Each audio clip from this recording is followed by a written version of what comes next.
चला तर मग आजच्या टिफिन बॉक्ससाठी सईने काय काय बनवले ते बघूयात. पण हे सर्व जे मी बनवते ना, टिफिन बॉक्सची तयारी करते, त्याच्यामध्ये जे वाटण वगैरे लागतं ते सकाळीच मी रेडी करते.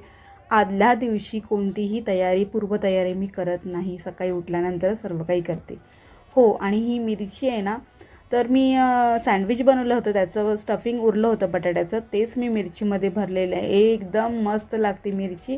म्हणजे कांदा खोबरं वगैरे टाकून ती भरतेच, पण ही पण भरून छान लागते मिरची. काही वेगळं मी ट्राय केलं आणि ते छानसुद्धा लागलं. बऱ्याच दिवसानंतर आज शेवयाची खीर बनवलेली आहे, वाटाण्याची उसळ आहे आणि ह्या थंडीमध्ये, कडकडीत थंडीमध्ये हा गरम गरम वाफाळत्या भातावरती टाकणारा हा टोमॅटोचा सार.